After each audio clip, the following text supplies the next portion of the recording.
এখন শোনার টাইম। এতক্ষণ আরাধনা করার টাইম ছিল, আরাধনা করেছি। এখন শোনার টাইম, শুনতে হবে। সবাইকার কান খোলা আছে? হ্যালো, কান খোলা আছে সবাইকার? ঠিক আছে, আমরা সবাই বাইবেল বার করি। একদম আমার সঙ্গে সবাই গীত সংগীতা 119 সবাই বার করি। গীত সংগীতা 119 পড়ার আগে আসুন আমরা 1 মিনিট চোখ বন্ধ করি। সবাই চোখ বন্ধ করি। প্রভু, তোমার বাক্যকে আমরা ধ্যান করতে যাচ্ছি প্রভু। এ বাক্য প্রভু, সে অমূল্য বাক্য প্রভু, পৃথিবীর কোথাও গেলে খুঁজে পাওয়া যাবে না প্রভু। এ সেই বাক্য প্রভু, যেটা আমাদের জীবন চরিত্রকে প্রভু বদলে দিতে পারে, যেটা আমাদেরকে অনন্ত জীবনে প্রবেশ করতে সাহায্য করে, যেটা আমাদেরকে পবিত্র জীবনযাপন করতে সাহায্য করে। তুমি ও প্রভু এই বাক্যকে বুঝতে দয়া করো, আর তুমি আমাদের হৃদয়ে গেঁথে দাও পবিত্র আত্মা দিয়ে প্রভু। এই বাক্যকে ও প্রভু মানুষের হৃদয়ে প্রবেশ করতে দয়া করো। শয়তান যেন কোনো রকম ভাবে বাধা না দেয়। যিশুর নামে ও প্রভু সেই শয়তানের আত্মাকে আমি ধমক দিই, মানুষের হৃদয় থেকে বেরিয়ে যাক, আর তোমার এই বাক্য প্রবেশ করো। নাসরতীয় যিশু খ্রিস্টের নামে প্রার্থনা আমি চাই, আমেন। ঠিক আছে, কেউ একজন বলুন। তোমার বাক্য আমার পথ নির্দেশে প্রদীপ, আমার চলার পথে আলো। ঠিক আছে, তোমার বাক্য আমার পথ নির্দেশে প্রদীপ, আমার চলার পথে আলো। চলার পথের আলো। অন্য একটা ভার্সন দেখি, এটা কি লেখা আছে? তোমার বাক্য আমার পথ নির্দেশের প্রদীপ, একই লেখা আছে। ঠিক আছে, ওইটা পড়ো তো দেখি। 105। প্রভুকে ধন্যবাদ দাও, তার নামে উপাসনা করো, ও তার সব বিস্ময়কর কাজকর্ম। 119 এর 105। তোমার বাক্য আমার চরণের প্রদীপ, আমার পথের আলো।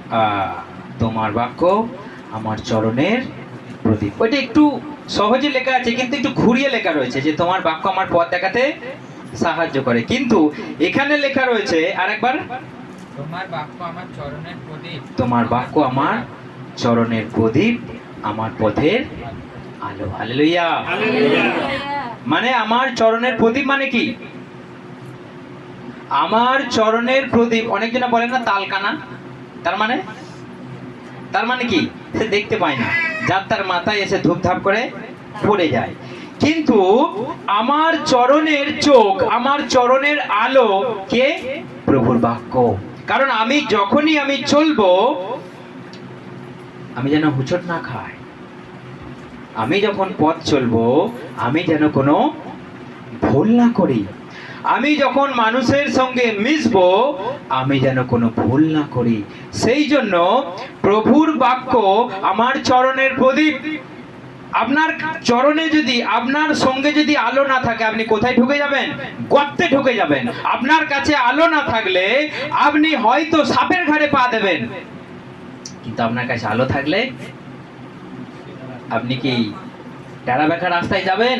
আপনি কি গন্তব্য থেকে ভ্রষ্ট হবেন যদি আপনার কাছে যদি আলো থাকে? আপনার কাছে যদি আলো থাকে, আপনাকে সাপেও কামড়াতে পারবে না, বিছেতেও কামড়াতে পারবে না, আর আপনি গর্তে পা ঢুকে আপনার পাটা মুচকে যাবে না, কারণ আপনার কাছে আলো আছে। হালেলুয়া। সেই আলোই হচ্ছে প্রভুর বাক্য। এই বাক্যকে কেউ যদি স্মরণ করে, এই বাক্যকে কেউ যদি মেনে নিয়ে চলে, তাহলে সে কখনো গাড্ডায় পড়বে না, কেউ কখনো বিপদে পড়বে না, কেউ কখনো ঝামেলায় পড়বে না। কারণ আমার সঙ্গে বাইবেল বার করো, ওই একই অধ্যায়ের 9 পড়ি আমরা। তাড়াতাড়ি। 119-এরই 9। তরুণ কিভাবে নিষ্কলঙ্ক রাখবে তার জীবন, তোমার অনুশাসন পালনেই তার জীবন হবে কলঙ্কহীন। হালেলুয়া। দেখুন, একটা যুবক, একটা যুবতী, একটা মানুষ কি করে তার জীবনকে বিশুদ্ধ রাখতে পারবে, কি করে তার চরিত্রকে নিষ্কলঙ্ক রাখতে পারবে, তখনই পারবে যে ঈশ্বরের এই বাক্যকে এই জায়গাতে জমা করে রাখতে পারে। জমা করে রাখবে। আপনার বাড়িতে টাকা পয়সা আছে, আপনার বাড়িতে ধানের গোলা আছে, আপনার খাদ্যের অভাব নাই, আপনার মনে কি থাকবে? আপনার মনে কি থাকবে? চিন্তা থাকবে না, আমি আরামসে খাবো দাবো, আমি ঘুমবো, আমার অভাব আসবে না, বর্ষা আসুক, শীত আসুক, গ্রীষ্ম আসুক, নো টেনশন, কারণ আমার কাছে মজুদ আছে খাদ্য, আমার ভয়ের কিছু নাই। ঠিক সেই রকম যার কাছে ঈশ্বরের বাক্য আছে, একটা যুবকের জন্য, একটা যুবতীর জন্য কোনো টেনশন নেই। কারণ আমি যদি রাস্তায় যদি বেরোই, আমি যদি পথে যদি বেরোই, আমি যদি ভয়ে বলি আমি রাস্তায় বেরোলে আমি পাপ করব, তাহলে এটা কি জীবন? আমি যদি বলি দিল্লি যাব না, আমি যদি বলি আমি সোনার কাজ করলেই আমি পাপে পড়ে যাবো। একজন বোম্বে থেকে ফোন করেছে, আমাদের কাজটা লোভের কাজ, আমাদের কাজটা লোভের কাজ, কারণ এত লোভ, এত লোভ, সোনা দেখে সামলানো যায় না, এরম লাগে আমাদের। কারণটা কি? অ্যাভেলেবেল সোনা, একটু টুকুস করে একটা পকেটের একটা কোণে ভরতে পারলি, একটা একটা করে 5টা পকেটে 5টা দানা ভরতে পারলি, বাস খেল খতম। তাহলে লোভ চারিদিকে যখন রয়েছে, সোনার লোভ, মানুষের তো অনেক কিছু লোভ হতে পারে, সেই রকম সে কি করে নিজের জীবনকে, সে কি করে সেই সোনা থেকে তার হাতকে ক্লিন রাখতে পারবে? তখনই পারবে যে ঈশ্বরের এই বাক্যকে স্মরণ করে রাখতে পারবে। যদি সোনার কাজ করতে করতে যদি প্রভুর এই কথা ভুলে যায়, তুমি লোভ করো না, তুমি চুরি করো না, তখনই সে টুক করে একটা দানা কটাস করে কাঁচি করে কাটবে, ফটাস করে ছিটকে সে পকেটে ঢুকে যাবে, ও সেটা বার করে দেবে না, তার মানে সেটা ওর হয়ে যাবে। সেই জন্য আমাদেরকে এখানে বুঝতে হবে যে প্রভুর বাক্য আমরা যদি ডেলি না পড়ি, প্রভুর বাক্য যদি আমি এখানে সঞ্চয় করে না রাখি, এত বড় পৃথিবীতে বিশ্বাসী, এত বড় পৃথিবীতে কোনো সন্তান, এত বড় পৃথিবীতে কোনো পাস্টার নেই যে নিজের জীবন চরিত্রকে ঠিক করে রাখতে পারে। হালেলুয়া! আপনি পড়ছেন ডেলি ঈশ্বরের বাক্য? পড়ছেন ডেলি ঈশ্বরের বাক্য? কারণ ঈশ্বরের বাক্য ছাড়া একটা প্রভুতে কেউ কখনো উন্নতি করতে পারে না। একটা ঈশ্বরের বাক্য ছাড়া কেউ কখনো নিজের জীবনকে প্রভুতে শক্ত করে ধরে রাখতে পারে না। সে পথ চলতে চলতে প্রভুর প্রতি অবিশ্বাস আসবে, সে পথ চলতে চলতে প্রভুর প্রতি কখনো বিঘ্ন আসবে, আর তার কাছে মূল নাই। একটু বিঘ্ন এলো, একটু অবিশ্বাস এলো, অমনি প্রভু থেকে সে ফুরুত করে পালিয়ে গেল। সেই জন্য আপনি যদি প্রভুর বাক্য না পড়েছেন, আপনার জীবন, আপনার কথাবার্তা, কখনো আপনার কথাবার্তা ঠিক হবে না। কারণ আপনি কোথায় ছিলেন? নর্দমাতে ছিলেন। ইয়েস আর নো? সবাই নর্দমাতে ছিলেন তো? আমরা ছিলাম তো সবাই। আমি তো আবার পাঁকে ছিলাম, শুধু টিকিটা উঠেছিল, টিকিটা ধরে প্রভু তুলে নিয়ে এলো, দিয়ে আমাকে স্প্রে দিয়ে ওয়াশ করে দিল, দিয়ে আজকে আমি এই জায়গায় দাঁড়িয়ে আছি, কারণ এতটাই পাকে আমি ঢুকেছিলাম। ঠিক সেই রকমই আমরা কেউ সাধু আছে এখানে? হ্যাঁ আছে কারো দাড়ি? কেউ সাধু নয়, কিন্তু সাধু আমরা হয়েছি। কার দয়া? ঈশ্বরের বাক্য, ঈশ্বরের এই সত্য বাণী, এই বাণীটা যখন আমি এখানে সঞ্চয় করে রাখবো, তখনই পারবো আমরা জীবনকে ঠিক করে রাখতে, কথাবার্তা ঠিক করে রাখতে। তা না হলে কি হবে? সেই এর আগের বারে বলেছিলাম, মনে আছে কি বলেছিলাম? একটা ছাগল আসছে আর গা ঘেঁষে দিচ্ছে, দিয়ে কি করে দিচ্ছে? ওর জিনিসগুলো ট্রান্সফার করে দিচ্ছে। ছাগলের মতো কেউ আছেন নাকি এখানে? যার কাছেই যাবেন গা ঘেঁষে দিচ্ছেন, বাস। এটা সত্যি কথা, এটা হচ্ছে শয়তানের আত্মা। আমরা যদি চিনতে না পারি, আমি যদি এর সঙ্গে মিশি, আমি ওকে ভালো করব না খারাপ করব? আমি ওর মনে গোঁজা দেবো? আমি ওর মনে গোঁজা ঢুকাবো? কিন্তু যদি আমার কাছে প্রভুর বাক্য থাকে, প্রভুর বাক্য দেবো। আমার কাছে গোঁজা থাকলে কি দেবো? আমি গোঁজাই দেবো। সেই জন্য আমাদেরকে ঈশ্বরের বাক্যকে এখানে জমা করে রাখতে হবে, ঈশ্বরের বাক্যকে জমা করে রাখতে হবে। আমি যিশুকে দেখে এখানে এসেছি, আমি যিশুকে দেখে আমি আপনার সঙ্গে আমার সম্পর্ক। কাকে দেখে? যিশুকে দেখে আমার সম্পর্ক। তাহলে যিশুকে ছাড়া আমি যদি অন্য কথা বলি, কার কথা সেটা? কার কথা? শয়তানের কথা। কারণ বাইবেল বলছে যে তুমি যদি ঈশ্বরের বাক্য ছাড়া অন্যথায় কথা বলো, সেটা কার কথা? কার কথা? শয়তানের কথা, আমার কথা নয়। বাইবেল বলছে তোমার কথা যদি হ্যাঁ হয় হ্যাঁ, তোমার কথা যদি না হয় না, অন্যথায় যদি তোমার কোনো কথা হয়, সেটা কার কথা? শয়তানের কথা। কে কে বলছেন শয়তানের কথা? আমরা হচ্ছি সবাই। হ্যাঁ, শয়তানের কথা ব্যবহারে সেই জন্য আমাদেরকে বুঝে নিতে হবে। আজকে আপনি নতুন আছেন তো সেই জন্য আপনি অতটা বুঝতে পারছেন না। সেই জন্য আমাদের বাক্য হবে, আমাদের মুখ নির্গত কথা হবে ধার্মিকতার কথা, ভালোবাসার কথা। শয়তানের কথা কি? ভাঙার কথা। শয়তান কোথায় প্রথমে ভেঙেছিল? এদন বাগানে। শয়তান প্রথমে ঈশ্বরের সঙ্গে মানুষের ভালোবাসাকে ভেঙে দিয়েছিল।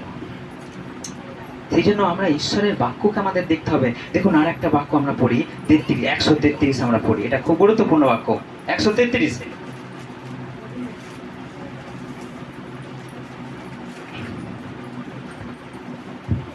আমার দিকে ফিরে চাও, করুণা করো আমায়, তোমার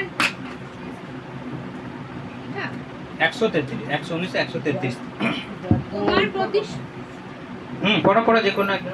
তোমার প্রতিশ্রুতি অনুসারে সুস্থির রাখো আমার পদক্ষেপ। ঠিক আছে, ওইটা পড়বো তো, ওইটা পড়ো তো, এটা পড়ো। প্রভু আপনার প্রতিশ্রুতির মতো আমায় পরিচালিত করুন। হুম, আমার ক্ষতি করার কিছু ঘটতে দেবেন আচ্ছা ঠিক না। আছে, এইটা পড়ো, এইটা। তোমার বাক্য দ্বারা আমার চরণকে পরিচালনা দাও, কোনো পাপকে আমার উপরে কর্তৃত্ব করতে দিও না। হালেলুয়া। এখানে প্রভুর বাক্য ক্লিয়ার বলছে যে তোমার বাক্য দ্বারা আমার পাকে তুমি ঠিক রাখো, স্থির রাখো, বেঁধে রাখো। কারণ একটা গরুকে যদি আপনি ছেড়ে দেন, সে কি করবে? সে খালি অন্যের জমিতেই ঢুকে যাবে। সে নিজেরটা ভালো লাগবে না, অন্যের জমিতেই ঢুকে যাবে। সেই জন্য একটা গরুকে বেঁধে দিন, আপনি একটা মাপ করে বেঁধে দিন যে ওর জমিতে ঢুকতে পারবে না, সে কখনো অন্যের অনিষ্ট করতে পারবে না। সেরকম আমাদেরকে প্রভু বলছে যে প্রভুর বাক্য দ্বারা তুমি তোমার পাকে, তুমি তোমার মুখকে বেঁধে রাখো প্রভুর বাক্য দ্বারা। তা না হলে তুমি পরের গরুর মতো অনিষ্ট করতে যাবে। কারণ তোমার পা বাঁধা থাকলে প্রভুর বাক্য দ্বারা, তবে তুমি অন্য জায়গায় যেতে তোমার দ্বিধাবোধ হবে। অনেকদিন আমরা চলে যাই না, ওখানে গাছতলায় বসে খিচুড়ি খাওয়াচ্ছি, পুঁই শাকের ডাঁটাটা এই মাথা থেকে ও মাথা সরাত করে টেনে দিয়ে ফেলে দিলাম, এত ভালো লাগে ওইটা খেতে। সবাই বলে না অমৃত। তুমি তোমার পাকে সাবধানে রাখো, ওখানে খিচুড়ির গন্ধ পাচ্ছ বলে তুমি ওখানে চলে যাবে? কারণ তুমি জেনে নাও সেখানে কি আছে, সেখানে কার আত্মা আছে, সেখানে কে ঘাপটি মেরে বসে আছে। এসো এসো, আমি তোমাকে আশীর্বাদ করব। তোমার জীবন চরিত্র শেষ। তুমি শয়তানের পাল্লায় পড়লে তোমার জীবন চরিত্র শেষ হয়ে যাবে। সেই জন্য আমাদেরকে বুঝে নিতে হবে যে আমরা ঈশ্বরের বাক্যকে আমরা পড়ছি না, ঈশ্বরের বাক্য আমাদের কাছে কি জমা আছে? আপনি কথায় কথায় ঈশ্বরের বাক্য মুখ দিয়ে বেরোচ্ছে, কোনো মানুষের সঙ্গে কথা বলতে বলতে ঈশ্বরের কথা বেরোচ্ছে আপনার মুখ দিয়ে, ঠিক আছে? তো সেই জন্য আমাদের প্রভুর বাক্যকে পাঠ করতে হবে প্রত্যেকটা দিন। আপনি কার সঙ্গে কথা বলছেন, কার সামনে কথা বলছেন, সেইটা হওয়া দরকার প্রভুকে নিয়ে। প্রভুর বাক্য ছাড়া অন্যথায় কথা বলা মানে আমাদের কোথাও একটা ভুল হয়ে যাচ্ছে। দেখুন আমার সঙ্গে বাইবেল বার করুন, যাকব 1 অধ্যায়, একদম নতুন নিয়ম, যাকব 1 অধ্যায়, নতুন নিয়ম, যাকব 1 অধ্যায় 22।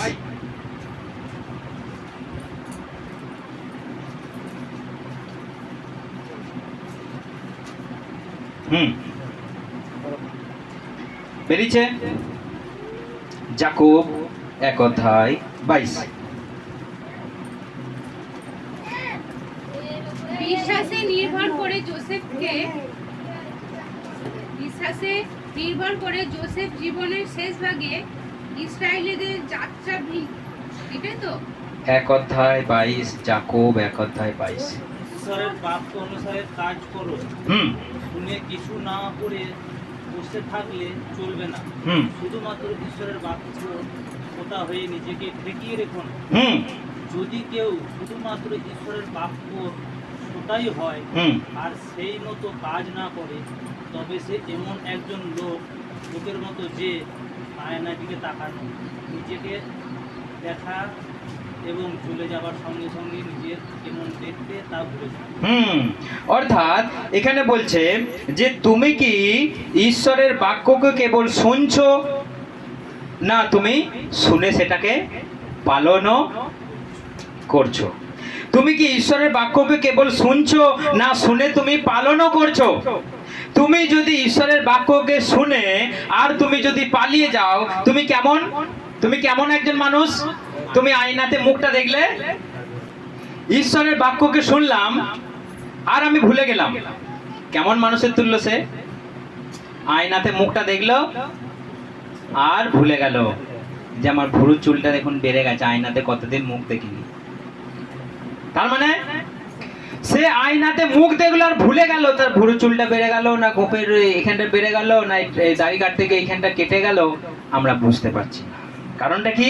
সে আয়নাতে দেখে ভালো করে দেখলোই না যে তার কোথায় ফেসে, সে গেল দেখে চলে এলো, সে ভুলে গেল কোথায় কি হয়েছে, কোথায় কি নোংরা, কোথায় কি অগোছালো, সে বুঝলো না। প্রভুর বাক্য শুনছি আর আমরা সেই মতো পালন করছি না, আমরা ভুলে যাচ্ছি। তার মানে কেমন? আপনি মুখটা দেখলেন, ভুলে গেলেন এখানে দাঁড়িয়ে আছে। আপনি মুখটা দেখলেন, ভুলে গেলেন আপনি এক চোখে ভুরু কি বলে এটাকে কাজল লাগিয়েছে আর এক চোখে লাগাননি, ভুলে গেলেন। সেই জন্য আমাদের প্রভুর কথা শুনতে হবে আর পালন করতে হবে, তবে এখানে আমাদের ঈশ্বরের বাক্যকে আমরা শুনছি আর সেই মতো জীবনযাপন করছি, আমাদের আশীর্বাদ আসবে, নচেত নেভার, কখনো ঈশ্বরের আশীর্বাদ আসবে না। আমরা জীবনে চিৎকার করে মরে গেলেও, আমরা জীবনে ফাটিয়ে দিলেও, আমরা কখনো ঈশ্বরের কাছ থেকে আশীর্বাদ আমরা পাবো না। কারণ প্রভু সেখানে যেখানে ভালোবাসা, প্রভু সেখানে যেখানে শান্তি, প্রভু যেখানে ঐক্যবদ্ধ, প্রভু যেখানে আমাদের সবাইকার হাতে হাত ধরে একসাথে চলো রে, প্রভুর কথা বলো রে। হালেলুয়া! হাতে হাতে হাত ধরে চল রে, মধুমাখা যিশু নাম বল রে। হাতালি! হাতে হাতে হাত ধরে চল রে, মধুমাখা যিশু নাম বল রে। হাতে হাতে হাত ধরে চল রে, মধুমাখা যিশু নাম বল রে।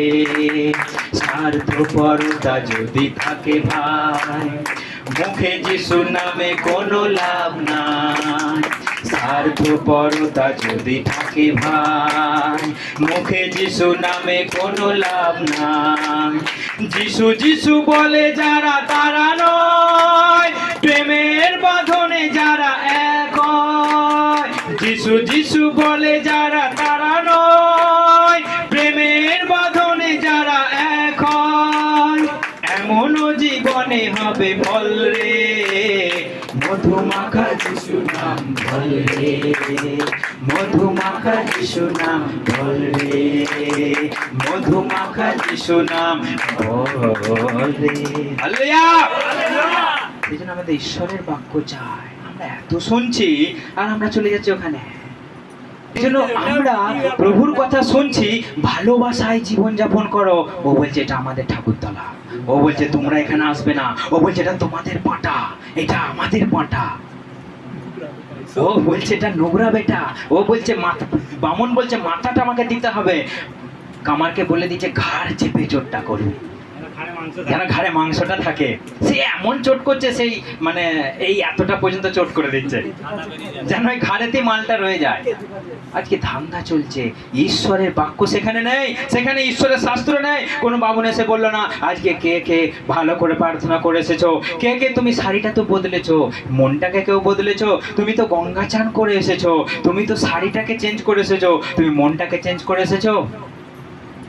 হ্যাঁ, সবাই শাড়িটাকে লাল বেড়ে শাড়ি, বাবা গো যাচ্ছে ধরে যা নৈবেদ্য নিয়ে আসছে, কিন্তু ভেতরে কি লিপস্টিক পরে। সেই জন্য আমাদের দেখা দরকার যে প্রভু বলছে তার বাক্যকে শুনে আর যদি আমরা ভুলে যাই, এটা কি লাভ? এখানে কি লাভ? প্রভুর কথা শুনে আমাদের কি লাভ? কারণ এখন আমরা পড়ি, আমার সঙ্গে 24 থেকে পড়ো, আচ্ছা 25 থেকে পড়ো। সেই ব্যক্তি প্রকৃত সুখী যে ঈশ্বরের বিধি ব্যবস্থা যা মানুষের কাছে মুক্তি নিয়ে আসে তা ভালোভাবে আরাধনা করতে থাকে ও তা পালন পড়ে এবং তার শ্রবণ করে তা ভুলে না যায়। এই বাধ্যতা তাদের কি করে দেবে? অর্থাৎ যে আমাদের এই বাক্যকে শোনে আর পালন করে আর নিজেকে বসে রাখে। কারণ শয়তান আমাদেরকে অনেক সময় উৎসাহ করবে মিথ্যে কথা বলার জন্য। শয়তান আমাদেরকে অনেক সময় মানুষের সঙ্গে আমরা না চাইলেও আমাদের গন্ডগোল পাকিয়ে দেয়। এটা কার কাজ? শয়তানের কাজ। কারণ আমরা চিনি শয়তান কোথায় ফুট কাটতে পারে। আমরা জানি শয়তান একটা তিলকে নিয়ে কি করে তাল করতে পারে। আমরা জানি একটা মানুষকে শয়তান কি করে ব্যবহার করতে পারে। খুব ভালো করে জানি, খুব ভালো করে জানি। সেই জন্য আমরা যদি এই বাক্যকে পড়ে আমরা যদি নিজেদের জীবকে, আমরা যদি নিজেদের ঠোঁটকে যদি বসে না রাখতে পারি, তাহলে কোথাও একটা সর্বনাশ হয়ে যাবে, কোথাও একটা সর্বনাশ হয়ে যাবে। দেখুন আর একটা বাক্য বলছি আমি, 19 থেকে পড়ো, 2 অধ্যায় 19 থেকে। পড়ো পড়ো পড়ো। কি বিশ্বাস করো ঈশ্বর এক, তাহলে ভালোই করো। তোমরা বিশ্বাস করো যে যিশু এক, ঈশ্বর এক, বিশ্বাস করো সবাই? সবাই হ্যাঁ কি না? আমি শুনতে পাচ্ছি না। হ্যাঁ কি না? সবাই বিশ্বাস? ঠিক, তারপর ভূতেরাও এই কথা বিশ্বাস করে। ও বাবা, ভূতেরাও তো বিশ্বাস করে? হ্যাঁ, আমরা তো সবাই বিশ্বাস করি যিশু এক, আমার প্রভু এক, বিশ্বাস করেন তো সবাই? ভূতেরাও বিশ্বাস করে। তাহলে কি লাভ হলো এবার? এরপর লাভটা আমরা ক্ষতিটা বুঝে নিই। এবং ভয়ে কাঁপে। হ্যাঁ, দেখুন শয়তান যিশুকে, ঈশ্বরকে বিশ্বাস করে আর ভয়ে কাঁপে। কারণ কখন আসবে, কখন আসবে, কখন আসবে, যখনই আসবে তখনই তার নরকে যন্ত্রণা। যখন সেই 12,000 ভূত পাওয়া লোকটা একটা পাথর নিয়ে যিশুর মাথা ফাটাবে বলে ছুটে আসছে। যিশুর মাথা ফাটাবে, সাহস কি রে বাবা? কার মাথা? যিশুর মাথা ফাটাবে। দূর থেকে আসছে, পাহাড়ের উপর থেকে আসছে একটা বড় আদলা পাথর নিয়ে যিশুর মাথা ফাটাবে বলে আসছে। শিষ্যদেরকে যিশু খ্রিস্ট বলল, তোমরা থেমে যাও, এখানে তোমরা এখানে দাঁড়াও, আমি ওর সামনাসামনি হচ্ছে, দেখি পাথর দিয়ে ওর কত বড় আমার মাথা ফাটাতে পারে। সঙ্গে সঙ্গে তার কাছে সামনে গেল যিশু খ্রিস্ট। সে পাথরটা নিয়ে,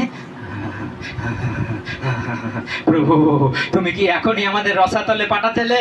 পরাৎপর ঈশ্বরের পুত্র, তুমি কি এখনই আমাদের নরকে তুমি মারতে এলে? তুমি এখনই আমাকে মেরো না। হালেলুয়া! কেউ বলছে না হালেলুয়া?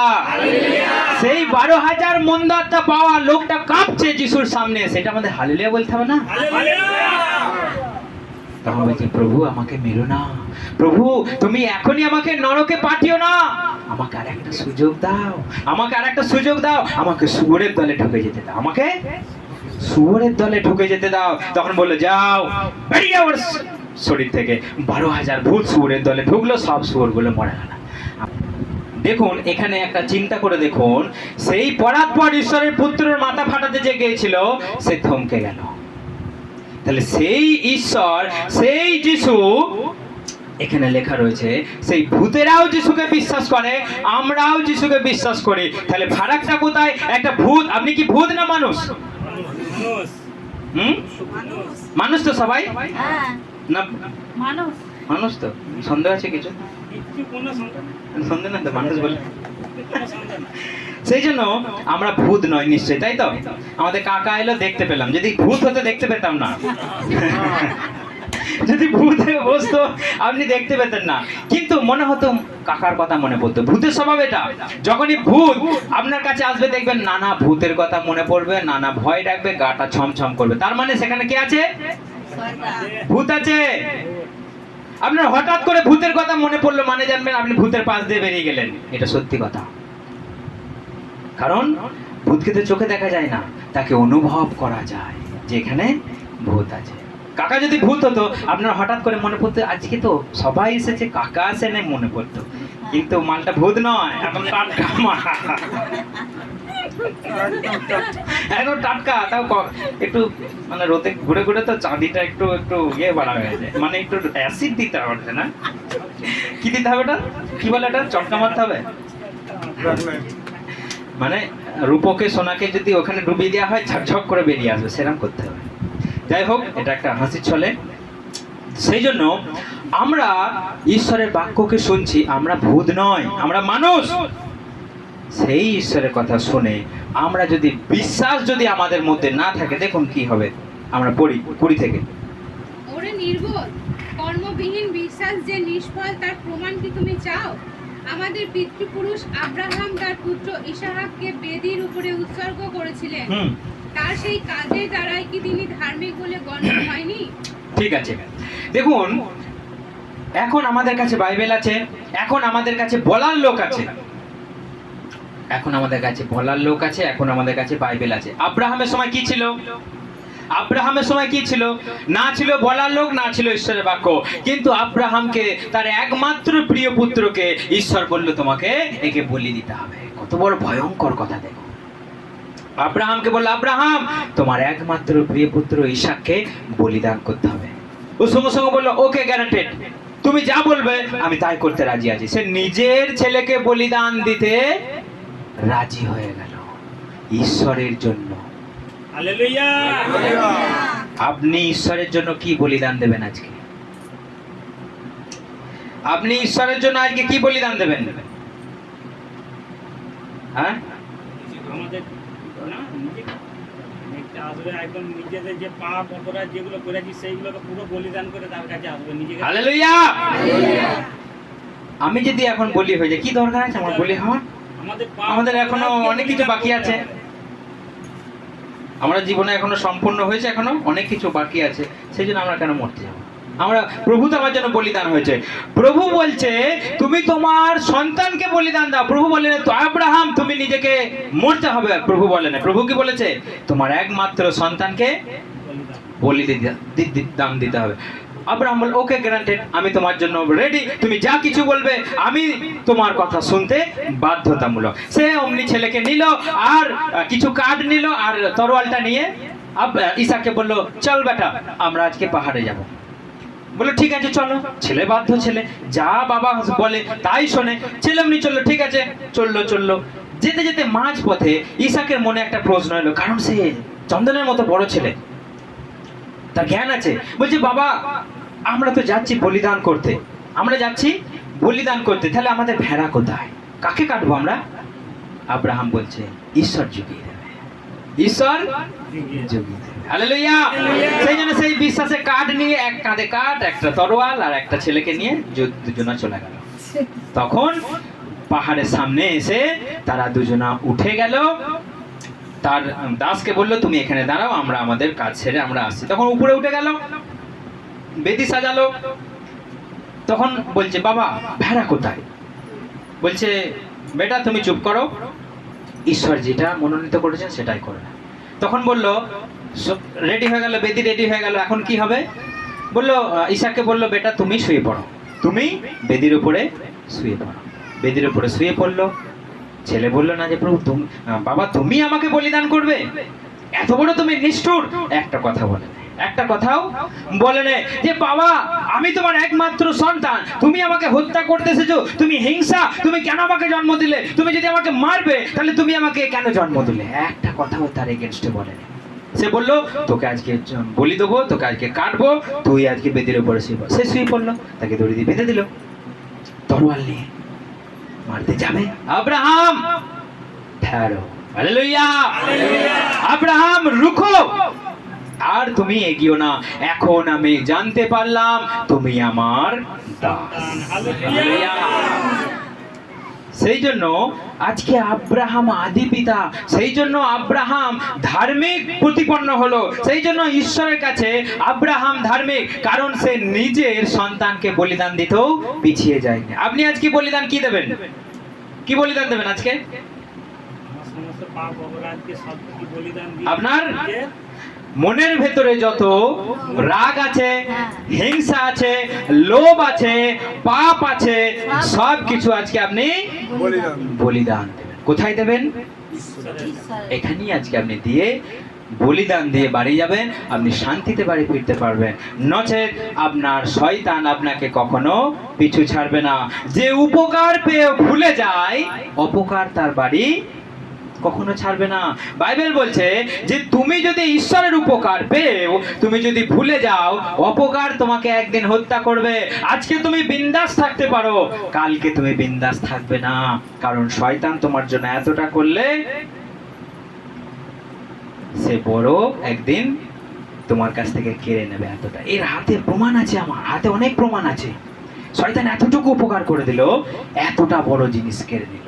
তাহলে আজকে মানুষ এতটুকু জিনিসের জন্য লাফাচ্ছে, এতটুকু জিনিসের জন্য লাফাচ্ছে, কিন্তু যখন এত বড় কেড়ে নিচ্ছে, হায় হুতাশ করছে, হায় আমার কি হলো, আমার কি হলো, আমার কি হলো। এটা চলছে না? চলছে না? চলছে তো।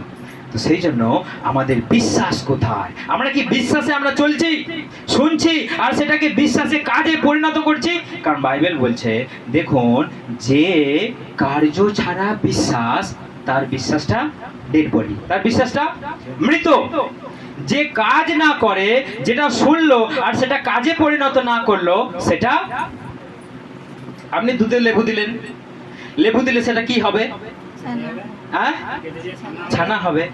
সেটা যদি ঘোল হয়ে যায়, চুকে যাবে। হ্যাঁ, সেটা কোনো কাজে লাগবে? আর আপনি আশায় আছেন 10 কেজি দুধ এনে আপনি 5 কেজি ছানা বার করবেন, দিয়ে রসগোল্লা করবেন, যদি সেটা ঘোলে পরিণত হয়ে যায়, আপনাকে সেটা টান মেরে ফেলে দিতে হবে। সেই জন্য আপনি চিন্তা করুন যে যদি এই প্রভুর বাক্য শুনলেন আর যদি কাজে পরিণত না করলেন, আপনার বেঁচে থাকা বেকার, আপনার চার্চে আসা বেকার, আপনার প্রভুতে প্রভু প্রভু করা বেকার। কারণ যে যিশু যিশু যিশু যিশু করে, সে স্বর্গে যাবে। একই কথা, একই কথা।